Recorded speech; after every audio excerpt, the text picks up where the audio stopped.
Oke, Assalamualaikum warahmatullahi wabarakatuh. Perkenalkan, saya Tatang Mandala. Pada pertemuan kali ini, saya akan coba sharing tentang bagaimana proses rekrutmen, proses seleksi terhadap karyawan baru, sehingga pada saat kita melakukan proses rekrutmen, orang-orang yang kita hire itu sesuai dengan kualifikasi atau kebutuhan yang dibutuhkan oleh perusahaan. Untuk itu, pada channel education ini, saya coba sharing kepada semua rekan-rekan yang ada di luar sana. Mudah-mudahan apa yang saya sampaikan ini bermanfaat untuk menambah wawasan kita semua, untuk memperdalam eh, kasanah keilmuan kita juga. Untuk itu, saya coba akan jelaskan basic daripada rekrutmen dan juga seleksi. Silakan teman-teman tonton video ini sampai selesai sehingga nanti tidak ada gagal paham. Oke, kita lanjutkan. Saya coba akan share materi agar bisa dilihat oleh kita semua, sehingga materi ini mempermudah dalam kita melihat satu persatu, step by step dari apa yang akan saya sampaikan pada pertemuan kali ini. Ini adalah channel edukasi. Tujuannya adalah untuk memberikan tambahan edukasi buat seluruh manusia yang ada di luar sana yang berkepentingan maupun yang tidak berkepentingan. Jika Anda suka, Anda bila bisa lakukan subscribe ataupun like ataupun komen. Nanti kita akan bahas pada channel-channel yang berikutnya. Oke, pada pertemuan kali ini saya akan berbicara tentang kompetensi rekrutmen dan juga seleksi. Tentunya setiap kita punya tujuan ya untuk nge-share video ini. Apa sih tujuannya? Yang pertama, memahami proses rekrutmen yang baik, seleksi yang baik, kualifikasi juga yang baik, sehingga karyawan yang kita hire tentunya sesuai dengan job kualifikasi yang ditetapkan oleh user.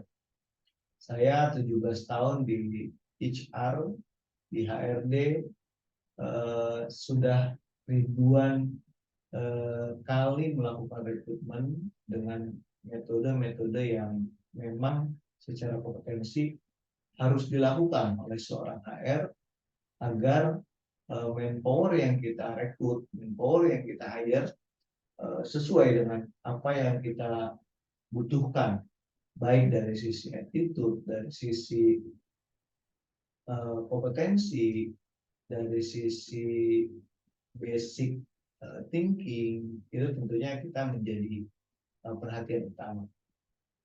Jadi yang pertama itu agar supaya orang-orang yang bekerja, bertugas, melakukan seleksi karyawan dalam penerimaan karyawan baru itu dapat memahami bagaimana sih proses seleksi, bagaimana sih proses rekrutmen, sehingga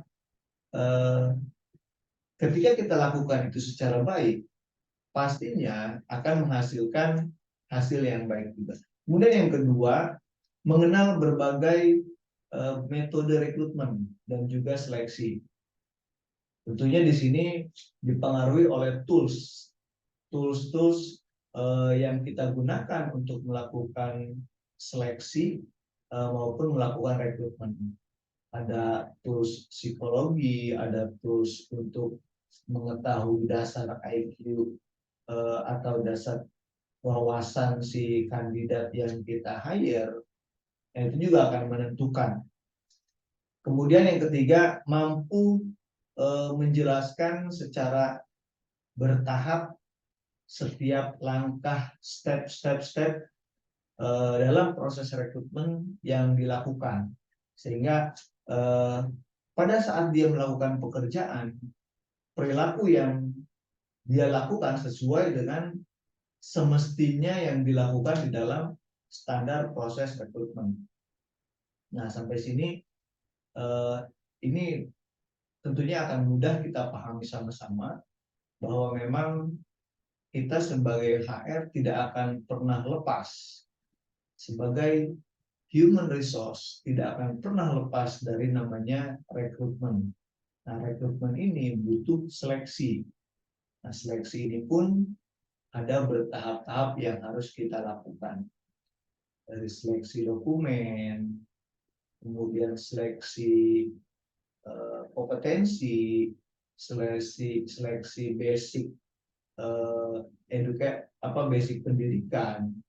Ketika kita butuh kompetensi di bidang kimia misalkan, kalau kita meng-hire orang yang jurusan politik, mungkin tidak akan nyambung. Makanya itu salah satu kualifikasi yang harus kita tentukan, kemudian searching, kemudian kita seleksi mana yang sesuai dengan apa yang kita harapkan. Kemudian secara pengertian, rekrutmen adalah sejumlah aktivitas yang dilakukan oleh perusahaan melalui human resource atau melalui HRD untuk menarik calon tenaga kerja. Jadi setiap tenaga kerja yang dibutuhkan oleh perusahaan itu pada tahap awal namanya direkrut atau di hire. Nah, jadi rekrutmen itu serangkaian proses yang dilakukan seorang HR untuk menyeleksi, untuk menarik si calon kandidat masuk ke perusahaan kita untuk bekerja di perusahaan kita sesuai dengan job kualifikasi yang kita butuhkan. Tentunya di situ ada level. Biasanya di dalam industri manufaktur, level-levelnya itu dari level paling bawah itu helper. Kemudian paling tinggi itu bisa sampai ke posisi direksi atau jajaran direksi. Misalkan direktur. Nah, kalau sudah direktur biasanya koneksi dari owner atau pemegang saham juga ikut ambil andil atau ambil bagian untuk menentukan si calon kandidat direktur itu. Tentunya di samping ada proses rekrutmennya, kemudian ada proses interviewnya, itu harus dilakukan secara benar sesuai dengan kualifikasi yang kita butuhkan, sesuai dengan spek yang kita harapkan, sesuai dengan ekspektasi gaji tentunya yang sudah dianggarkan oleh perusahaan. Kemudian kalau bicara seleksi, secara pengertian seleksi itu adalah proses mencari kandidat-kandidat yang sesuai dengan kebutuhan perusahaan. Itu bisa dari sisi kompetensi, bisa dari sisi attitude, bisa dari sisi dokumen, bisa dari sisi wawasan. Nah, itu semuanya akan diseleksi. Tahap paling dasar adalah seleksi dokumen. Contoh misalkan, ketika kita membutuhkan seorang karyawan jurusan mekanik misalkan, dalam penyeleksian dokumen tidak mungkin basic knowledge, basic pendidikan kita ambil dari luar mekanik. Karena biasanya kalau orang yang basic pendidikannya sudah mekanik, kita di dalam implementasi di perusahaan tidak akan sulit untuk melakukan the people development-nya nanti. Tapi kalau background-nya berbeda, walaupun dia sudah, katakanlah misalkan kita mencari seorang supervisor mekanik, artinya background pendidikannya pun yang lebih bagus itu harus dari mekanik. Atau orang yang tidak punya background mekanik, tapi dia sudah mempunyai pengalaman di mekanik yang sudah begitu lama. Misalkan 10 tahun sebagai mekanik mesin A atau mesin B. Nah, kebetulan kita membutuhkan itu, otomatis dia sudah akan punya kompetensi di bidang itu karena dia sudah experience, sudah memiliki pengalaman lain. Tapi kalau fresh graduate, sebaiknya kalau saya sarankan kita rekrut sesuai dengan kompetensi yang akan kita hire, yang akan kita butuhkan. Kalau dia kimia, ya paling tidak kita harus cari orang yang punya basic kimia. Karena basic dasar kompetensinya itu akan berpengaruh terhadap perilaku pekerjaan, pengendalian pekerjaan, implementasi pekerjaan. Nah, ketika kita dapat bayangkan kalau seandainya tidak sesuai dengan kualifikasi yang kita butuhkan, tentunya hasil kerja, kualitas kerja yang nantinya akan dihasilkan pun tentunya tidak akan maksimal. Jadi secara prinsip harus linear antara kebutuhan, basic, pendidikan, kemudian attitude juga, itu harus linear semua. Memang tidak akan bisa perfect, paling tidak mendekati sesuai dengan kualifikasi. Nanti di sana kan ada proses pengembangan, ada pemberian training, terus peningkatan kompetensi dan lain-lain. Tentunya itu akan menjadi basic buat si calon karyawan ke depan. Ketika itu sudah dipenuhi, insya Allah tenaga kerja yang kita hire itu sesuai dengan apa yang kita harapkan. Kemudian fakta-fakta dalam menentukan proses rekrutmen di era sekarang tidak bisa kita nafikan. Pertama, kita harus lihat jenis pekerjaan dan jumlah orang yang dibutuhkan. Biasanya di dalam industri manufaktur misalkan, ketika tahun depan perusahaan akan melakukan pengembangan, itu sudah membuat manpower planning istilahnya. Manpower planning untuk 1 tahun ke depan. Kemudian manpower planning ini juga harus linear dengan sales planning. Ketika sales planning order naik, otomatis kebutuhan manpower juga pasti akan ikut naik. Apalagi yang sifatnya padat karya. Kalau yang automation mungkin akan lebih sedikit, tapi kalau padat karya itu pasti akan mengikuti sales planning. Sales planning ini sudah dibuat berdasarkan analisis tahun-tahun sebelumnya untuk membuat target sales di tahun berikutnya. Nah, di situ biasanya kita sebagai HR mendapatkan data dari sales planning tadi. Ketika sales planning sudah terlihat, oh ini ada peningkatan order di bulan Maret misalkan, atau di bulan Februari, atau di bulan Oktober misalkan. Nah, kita sudah mempersiapkan itu sebelumnya. Ketika order nanti naik pas di bulan yang di-planningkan oleh sales tadi, kita sudah siap. Tentunya dengan rentan waktu yang ideal. Jangan kita mau rekrut di bulan Oktober tapi bulan Maret kita sudah rekrut. Itu juga loss cost nantinya karena terlalu jauh. Jadi mendekati. Itu pun nanti akan dilihat dari progres bulan sebelumnya. Ketika memang oh ya perencanaan sales naik, kebutuhan orang kita akan hire. Nah, itu tentunya ada kebutuhan. Nah, kita sebagai HR di dalam implementasi tidak bisa langsung menentukan langsung kita hire, tidak bisa. Tetapi kita harus melihat juga kebutuhannya. Karena kita sebagai pelayan ya, kalau dalam dunia HR itu sebagai pelayan terhadap user-user semua departemen dalam hal rekrutmen. Kita harus melayani setiap kebutuhan yang ada di masing-masing departemen. Berapa orang, kualifikasinya apa, jenis kelaminnya apa, pendidikannya apa, levelnya apa, kemudian spek gajinya berapa. Tentunya kalau spek gaji ada standar di perusahaan masing-masing.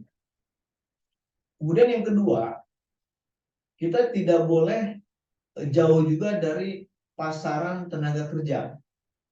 Pasaran tenaga kerja ini artinya kalau kita ingin si karyawan ini stay bekerja di perusahaan kita lama, kita harus juga cari informasi pasaran tenaga kerja di lapangan. Dari sisi pendidikan, dari sisi gaji, dari sisi fasilitas, dari sisi kesejahteraan, kita pun harus lakukan searching, paling tidak mengetahui yang selevel dengan perusahaan-perusahaan kita. Tujuannya apa? Tujuannya supaya kita mengetahui posisi perusahaan kita itu ada di positioning mana. Apakah paling rendah, apakah di tengah-tengah, average, atau sudah tinggi. Nah, ketika itu sudah diketahui, kita akan mudah merekrut karyawan untuk diberikan standar fasilitas maupun gaji yang akan kita berikan kepada si calon karyawan itu. Makanya dari itu harus kita perhatikan pasaran tenaga kerja. Jangan kita rekrut supervisor di pasaran harga atau di pasaran upahnya udah 10 juta, kita rekrut masih 5 juta. Pastinya si calon kandidat pun tidak akan tertarik. Karena apa? Karena orientasi manusia untuk bekerja, di samping dia ingin mencari nafkah, ya pasti dia mau mencari uang untuk memenuhi kebutuhan hidupnya. Semakin tinggi jabatan, semakin tinggi juga harapan atau ekspektasi upah yang ingin kandidat terima. Itu sudah sangat manusiawi. Makanya kita sebagai HR di dalam implementasi di lapangan harus betul-betul bisa memetakan itu. Lihat perusahaan-perusahaan sekitar dalam menentukan. Mungkin kita juga bisa mencari referensi. Biasanya setiap tahun banyak lembaga-lembaga yang melakukan survei dari upah, survei dari kualifikasi jabatan, dan lain-lain. Nah, itu kita bisa ambil data dari situ sebagai benchmark untuk mengetahui positioning perusahaan kita ada di posisi mana untuk hal itu, sehingga kita nanti akan mudah mengambil keputusan untuk langkah-langkah berikutnya. Kemudian yang ketiga, rasio seleksi. Nah, rasio seleksi ini pun harus sesuai. Misalkan kita butuh 2 orang, tapi kita melakukan rekrutmen 100 orang. Nah, itu kurang logis. Kalau kita hanya butuh 2 orang, mungkin bisa 2-3 kali lipat perbandingannya. Paling tidak jangan terlalu jauh. Kita butuh 2 orang, kita lakukan rekrutmen di satu tempat, kita undang 100 orang. Nah, itu pun juga kurang efektif. Karena apa? Karena akan banyak loss yang kita lakukan. Loss-nya di mana? Dari sisi waktu, dari sisi kertas, dari sisi tools rekrutmen yang kita berikan, itu akan banyak loss. Kalau kita butuh 2 orang, yang paling tidak kita seleksi itu untuk 5 orang sampai 10 orang misalkan. Dari itu ambillah yang terbaik dari 10 orang itu. Tapi kalau kita hire juga 30 orang, yaitu kurang efektif. Dan itu juga banyak loss yang tadi saya katakan. Bagaimana kalau seandainya pada saat kita rekrutmen tahap pertama dari 10 orang ternyata tidak sesuai dengan kualifikasi? Nah, itu lain lagi halnya. Kalau memang dia tidak sesuai dengan kualifikasi yang kita harapkan dari sisi tes, dari sisi eh, wawasannya, dari sisi attitude-nya tidak sesuai menurut analisa kita, ya kita baru lakukan di tahap kedua. Seandainya tahap satu kita tidak bisa ada yang kita jaring dalam rekrutmen tahap satu, ya kita lakukan tahap kedua dan seterusnya. Nanti juga akan ketemu yang sesuai dengan kualifikasi.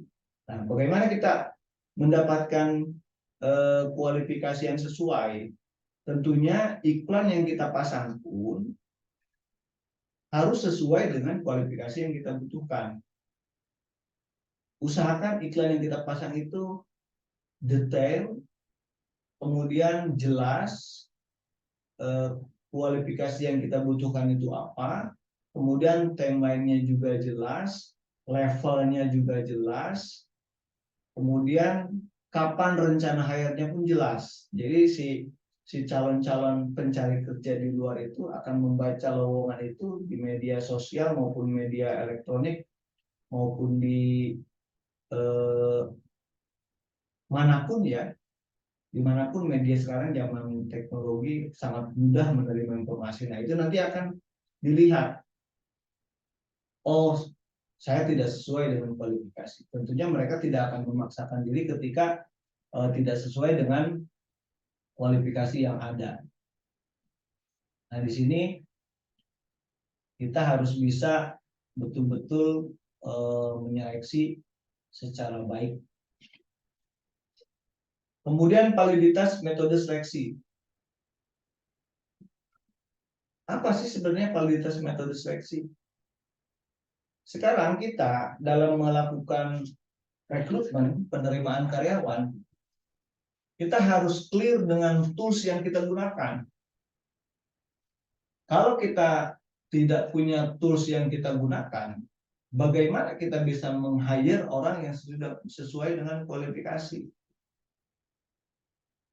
Tahap pertama tadi di awal sudah saya sampaikan, ketika sudah lolos seleksi dokumen, misalkan seleksi dokumen sudah sesuai, oh background pendidikan kita butuh sarjana kimia, nah, kita seleksi yang basicnya juga kimia, jangan yang basicnya selain kimia, karena nanti akan ada kesulitan di lapangan dalam implementasi pekerjaan. Upayakan sesuai background yang tadi saya sampaikan. Nah, ketika nanti sudah kita lakukan rekrutmen, metodenya sudah clear, kemudian toolsnya sudah clear, kita memvalidasinya enak. Karena ada alat ukur, ada parameter yang bisa kita interpretasikan terhadap hasil dari tes itu sendiri. Nah, ketika kita tidak punya, kita pasti akan kesulitan.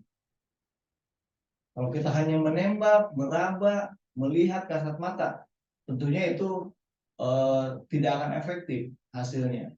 Justru kita lakukan rekrutmen itu untuk menyeleksi apakah orang yang kita hire untuk bekerja di perusahaan kita sesuai dengan kualifikasi yang kita butuhkan. Atau sebaliknya, kalau alat-alat tools yang kita gunakan itu sudah sesuai dengan yang kita butuhkan, yang kita implementasikan, pastikan orang yang kita hire pun akan sesuai tentunya dengan yang kita harapkan.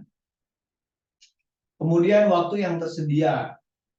Nah, kadang-kadang kita melakukan rekrutmen setiap hari, Senin, Selasa, Rabu, Kamis, Jumat, Sabtu.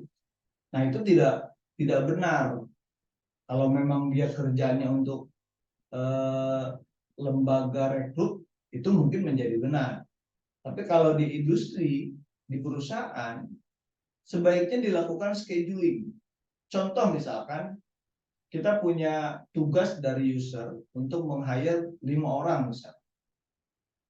Jangan 5 orang itu kita lakukan interview di hari Senin 1, di hari Rabu 1, di hari Selasa 1, di hari Jumat 1, dan seterusnya. Nah itu tidak efektif. Itu akan menambah beban pekerjaan. Kalau misalkan 1 minggu, kita tarikkan di tanggal 5.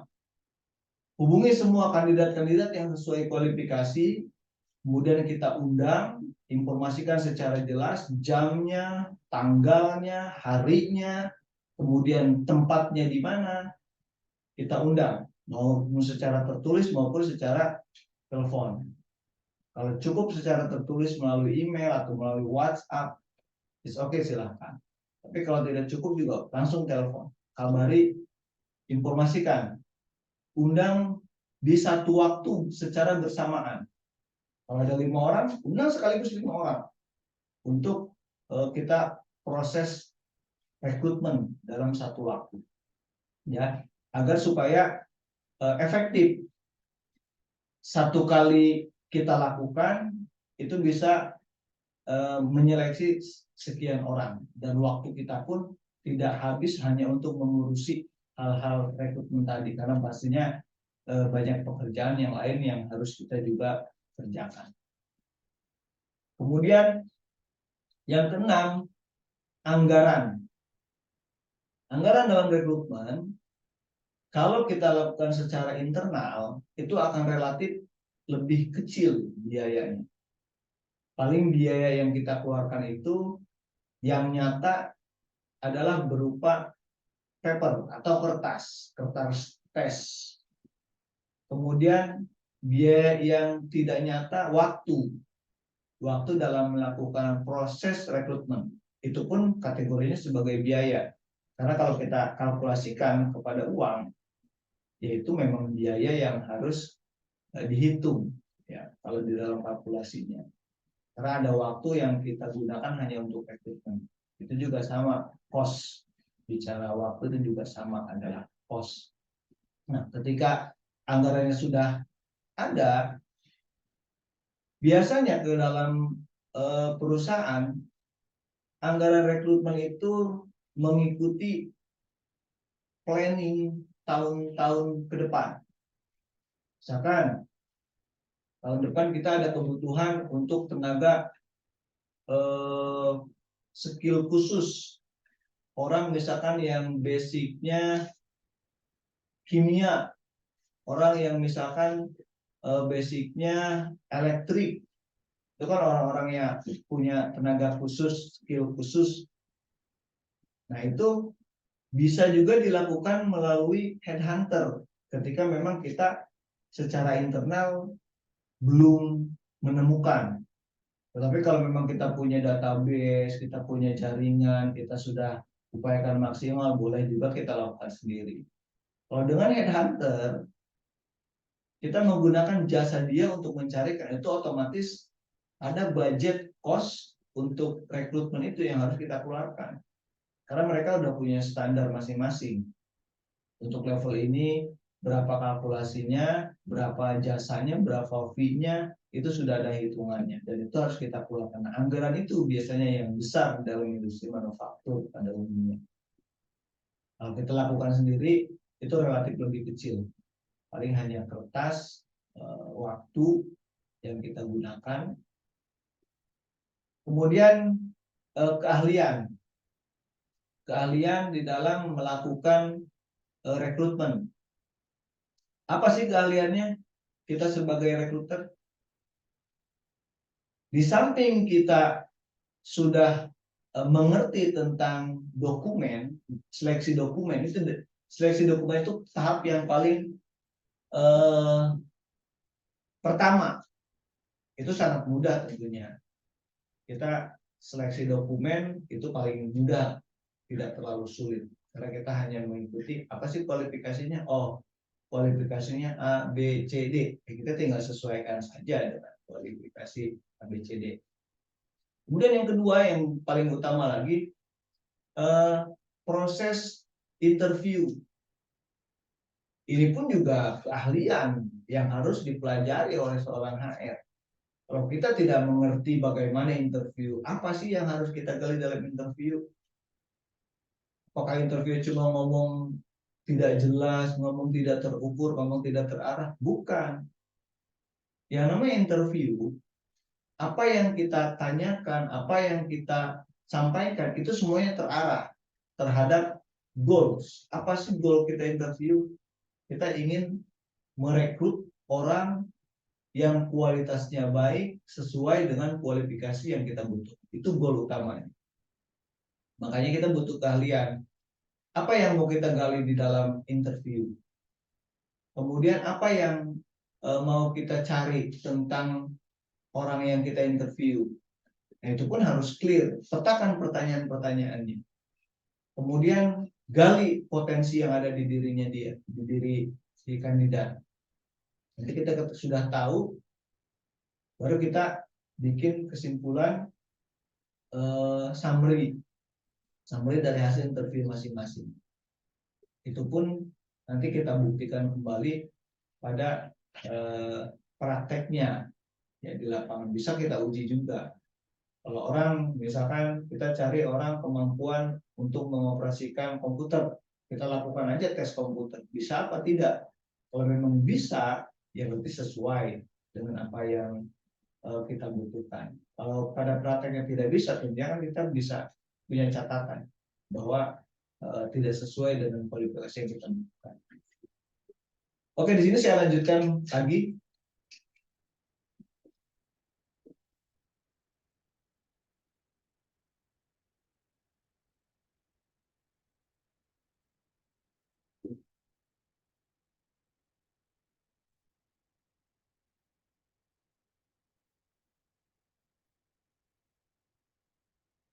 Oke, kita lanjutkan.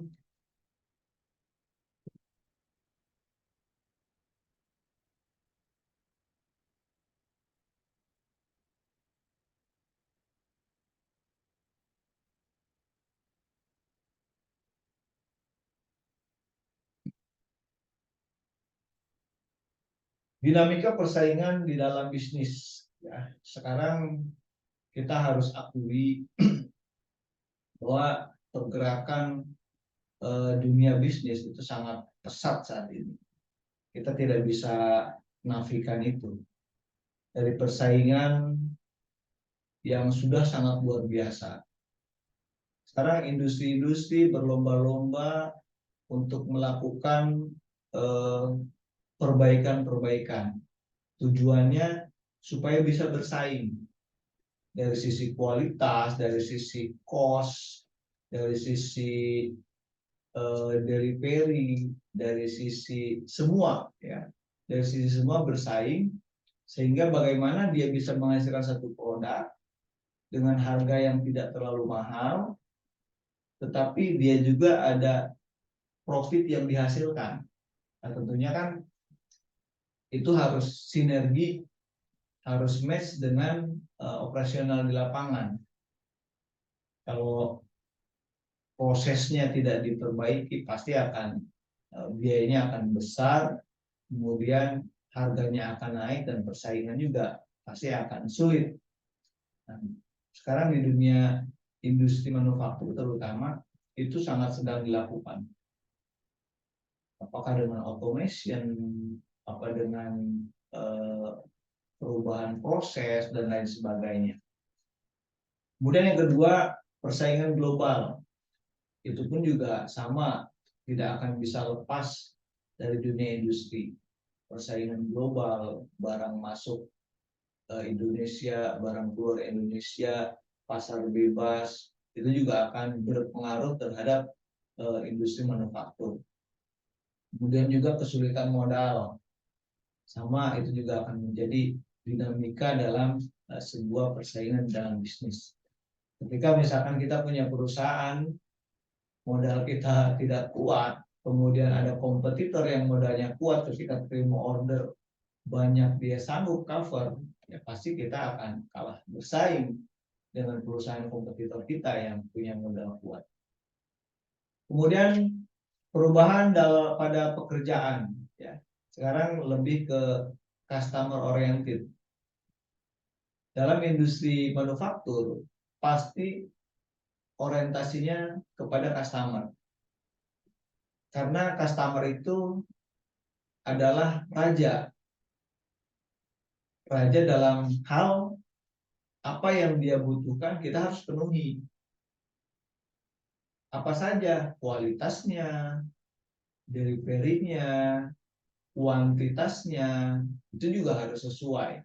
Makanya ketika kualitas kita sudah terjaga, kemudian kuantitas sudah terjaga, delivery sudah terjaga, harga sudah bagus, kita akan bisa bersaing dengan kompetitor-kompetitor di lapangan yang sejenis dengan produk yang kita hasilkan. Tapi kalau itu kita tidak bisa lakukan, ya proses bisnis kita dalam persaingan dengan kompetitor itu akan berat sekali. Makanya itu menjadi tantangan dalam proses sumber awalnya dari rekrutmennya itu juga akan berpengaruh terhadap itu semua.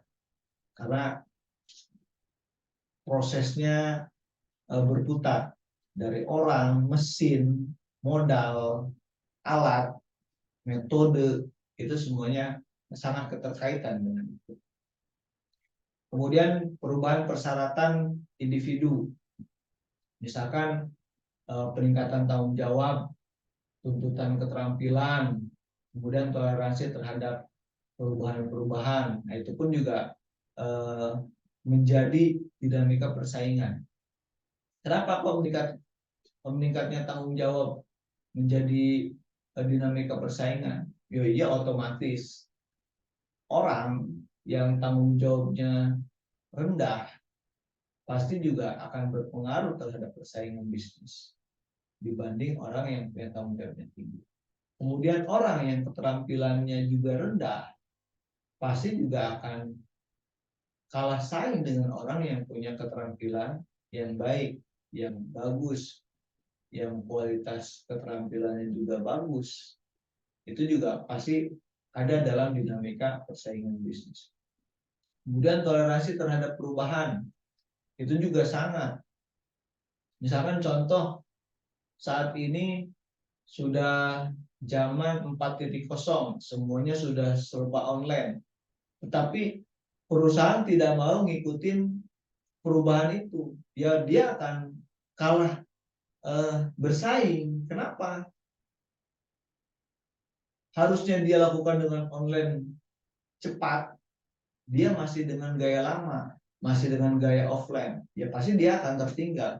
Karena kecepatan waktu itu akan berpengaruh terhadap persaingan bisnis tadi. Makanya harus peka terhadap perubahan-perubahan dan juga harus sesuai dengan toleransinya. Apa sih sebetulnya yang berubah? Oh harus seperti ini, oh harus seperti ini. Itu juga harus ngikutin di dalam dinamika itu. Kemudian yang berikutnya perubahan lingkungan bisnis. Perubahan lingkungan sosial dan juga keragaman tenaga kerja. Nah ini juga akan berpengaruh terhadap lingkungan bisnis. Di mana pengaruhnya lingkungan sosial? Di mana pengaruhnya keragaman tenaga kerja? Otomatis kalau satu perusahaan di dalam lingkungan bisnisnya tidak melakukan istilahnya CSR misalkan terhadap lingkungan. Nah itu juga akan berdampak terhadap perubahan lingkungan bisnis itu sendiri secara sosial. Kemudian secara keragaman tenaga kerja. Kalau dalam keragaman tenaga kerja, ya tentunya kita tahu lah Indonesia negara yang banyak suku-suku. Ada Sumatera, ada Padang, ada Sunda, ada Jawa, ada Medan, ada Merauke, ada Papua. Nah itu juga kan keragaman tenaga kerja. Nah di situ pun juga akan berpengaruh terhadap lingkungan bisnis. Karena setiap ras itu akan berbeda-beda. Karakternya, berbeda sifatnya, berbeda kebiasaan-kebiasaannya. Nah bagaimana kita sebagai HR bisa menyatukan itu semua dalam satu haluan sesuai dengan yang diharapkan perusahaan. Nah, di situ harus bisa mengayomi semua keragaman tadi. Kalau itu tidak disikapi, itu akan menjadi ancaman buat lingkungan bisnis. Makanya harus juga kita perhatikan. Kemudian adanya juga perubahan peraturan undang-undang. Seperti sekarang yang kita tahu Undang-Undang Omnibus Law yang sudah ditetapkan, itu pasti akan berdampak terhadap perubahan lingkungan bisnis dari semua sudut pandang. apakah dari pajak, apakah dari tenaga kerjanya, apakah dari imigrasinya dan lain-lain. Tentunya itu akan berpengaruh terhadap perubahan lingkungan bisnis. Karena namanya regulasi government, industri itu dituntut untuk mengikuti, dituntut untuk bisa incas terhadap regulasi, bisa patuh, bisa taat. Karena ketika tidak dilakukan, ketika tidak taat, pasti akan berpotensi masalah buat perusahaan itu sendiri. Kemudian yang ketiga, perubahan pasar. Ya, perubahan pasar ini perkembangan teknologi yang canggih. Misalkan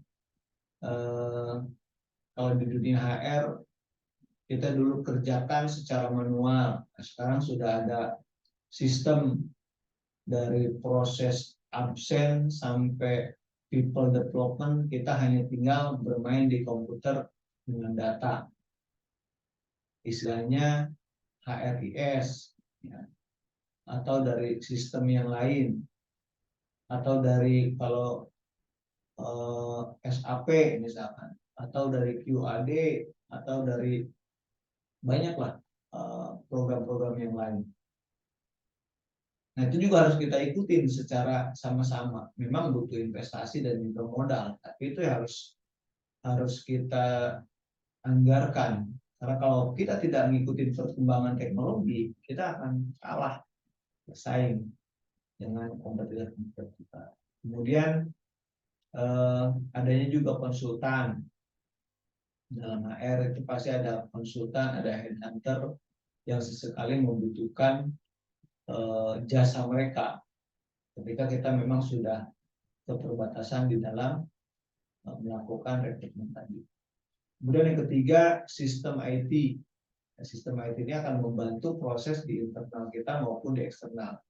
Karena di situ kalau eksternalnya kita membangun website misalkan untuk mempermudah.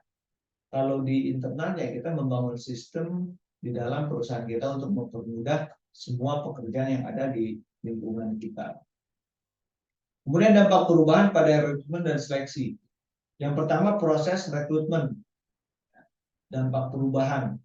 Kemudian yang kedua metode seleksi. Yang ketiga fokus kriteria yang diukur dalam asesmen. Kemudian keragaman dan keadilan. Ya. Apa proses rekrutmen?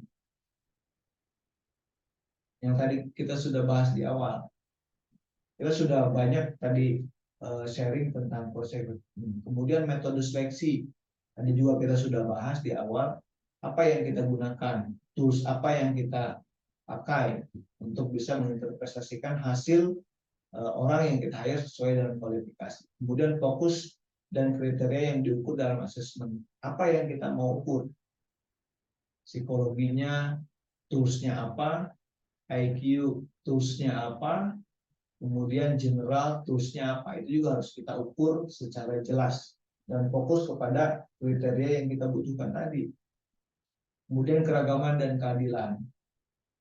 Tentunya di dalam rekrutmen kita tidak boleh diskriminatif. Tidak boleh diskriminasi. Kalau memang sesuai dengan kualifikasi yang kita butuhkan dan ditunjang oleh hasil tes yang sudah sesuai, yaitu yang harus kita rekrut. Hindari namanya KKN, hindari namanya main belakang. Kalau kita punya integritas sebagai seorang HR, lakukan secara profesional. Kalau lulus, bagus, hasil tesnya sesuai dengan kualifikasi, rekrut. Dan kita develop sampai dia menjadi insan tenaga kerja yang baik, yang berkontribusi terhadap perusahaan, sehingga nanti jangka panjangnya pun berdampak positif terhadap perusahaan. Tidak cukup hanya mengandalkan referensi atau kedekatan atau KKN istilahnya. Hindari itu jika memang kita menginginkan perusahaan kita maju ke depan, orientasi jangka panjang. Kemudian di sini juga ada sedikit tentang tujuan kompetensi ya. Jadi tujuan kompetensi ini untuk merencanakan tenaga kerja, kemudian rekrutmen dan seleksi, untuk manajemen kinerja, struktur jasa, pelatihan dan pengembangan, perencanaan karir. Jadi itu nanti ketika proses rekrutmennya sudah kita lakukan, nah itu juga termasuk daripada tujuan kompetensi. Karena kompetensi rekrutmen dan seleksi itu juga menjadi salah satu kompetensi yang harus dimiliki. Karena itu ilmu terapan, ilmu implementasi yang membutuhkan tools-tools yang cukup untuk instrumen di dalam penyeleksian dan juga rekrutmen tadi. Kemudian manfaat dari rekrutmen dan seleksi. Yang pertama, peningkatan ketelitian dalam asesmen potensi calon karyawan. Ya, jadi sangat jelas. Jadi kalau kita melakukan rekrutmen, pasti manfaatnya kita punya bisa meningkatkan ketelitian dalam asesmen potensi si calon karyawan tadi. Apa ketelitian hubungannya dengan manfaat kompetensi? Ya, kita bisa ukur si karyawan ini punya potensi apa, itu kita bisa ukur. Kemudian di dalam asesmen itu toolsnya apa saja itu juga kita bisa ukur. Sehingga orang yang kita hire punya potensi apa, kita sudah bisa petakan di dalam hasil tes tadi. Kemudian yang kedua, mencari tenaga kerja yang memiliki keterampilan dan pribadi yang paling mendekati tuntutan pekerjaan. Yang pertama dari sisi basic pendidikan misalkan. Kemudian yang kedua, attitude. Itu juga kan kita rekrut dengan tools-tools tadi, itu akan mendekati dengan apa yang kita harapkan. Itu yang akan memudahkan kita untuk menyimpulkan bahwa oh ini sudah mendekati dengan kualifikasi. Memang tidak akan ada yang perfect. Semuanya tidak akan perfect 100%. Paling ada kekurangan plus minus. Karena yang kita hire ini manusia, bukan alat. Jadi pasti ada plus minus. Tidak akan ada yang perfect 100%. Kemudian menghindari penilaian subjektif atau kriteria yang tidak berhubungan dengan pekerjaan. Nah, biasanya di sini kalau kita lakukan penilaian berdasarkan tools, itu akan terhindar dari penilaian subjektif.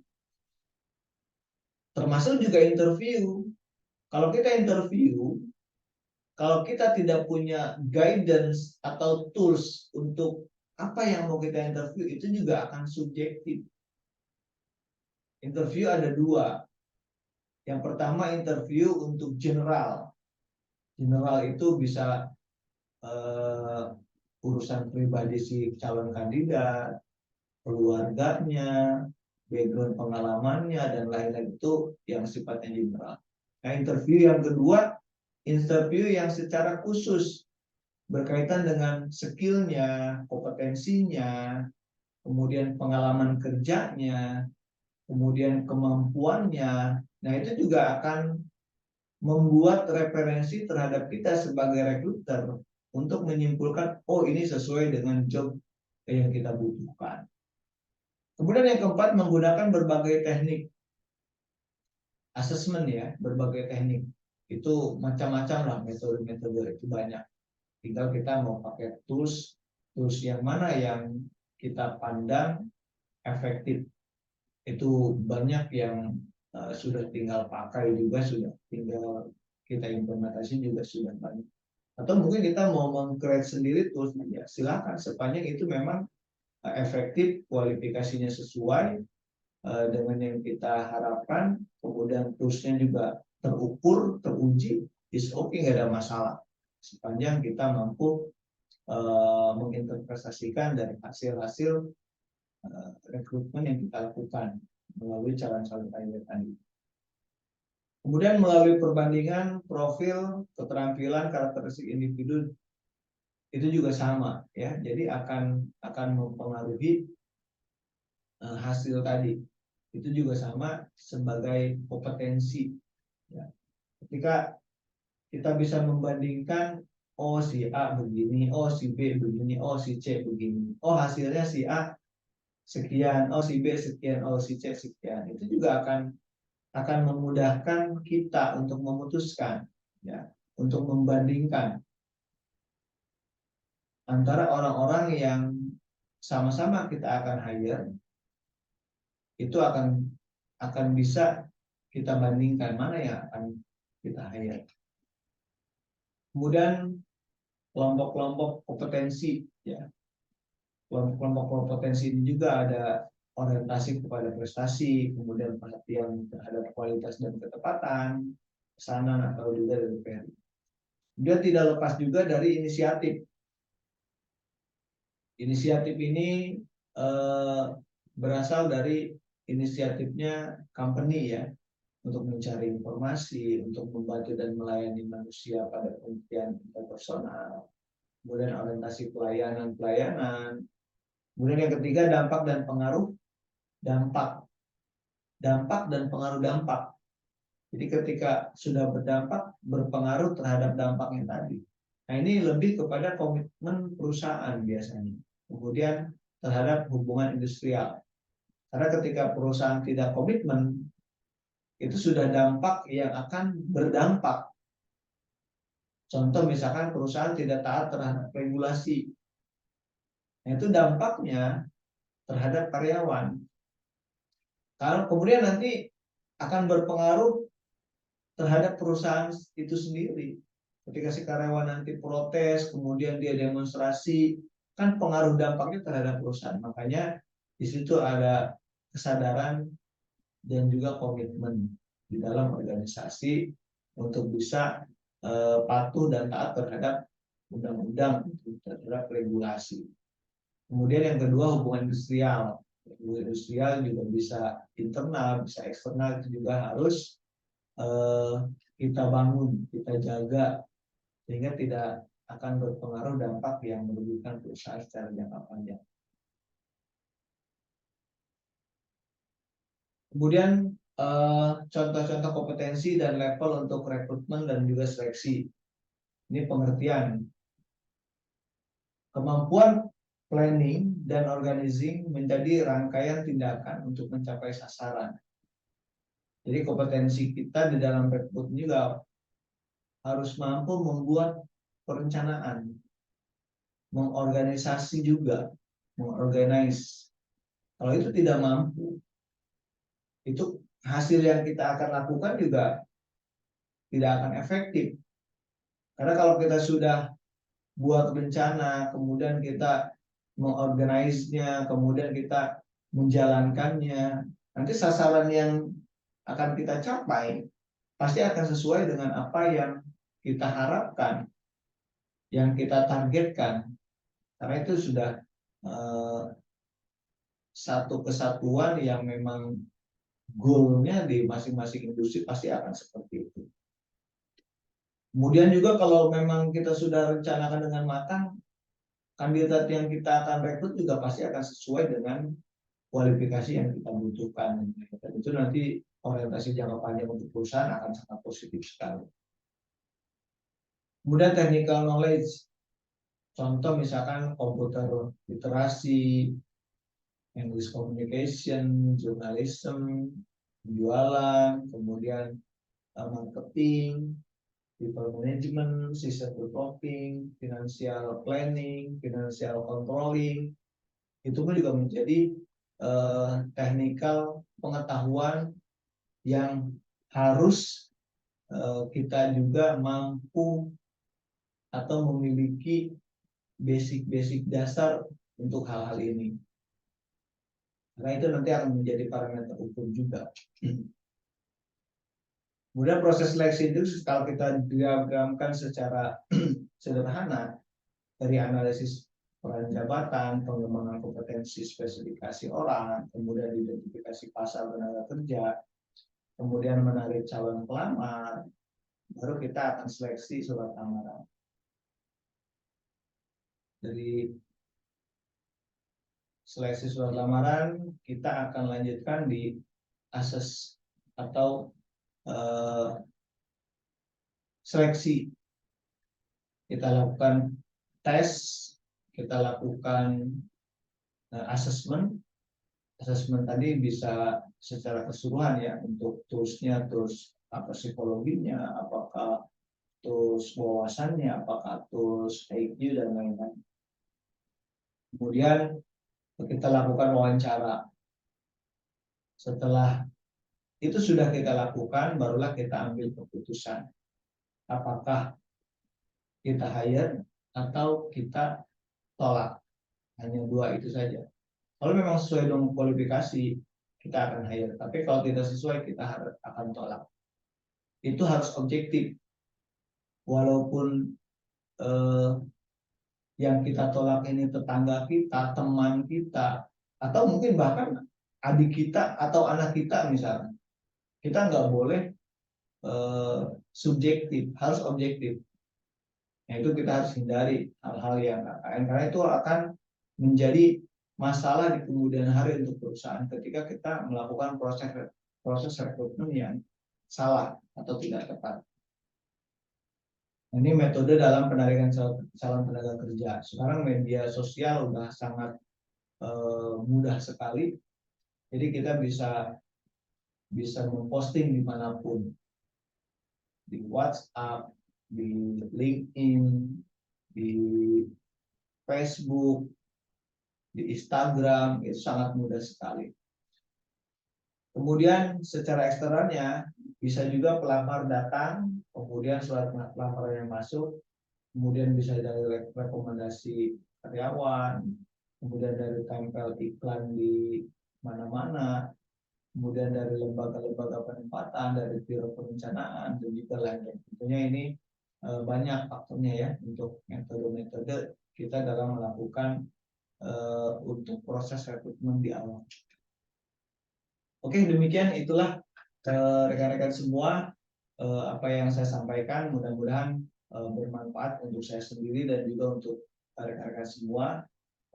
Mudah-mudahan berkenan dengan video yang saya sampaikan ini.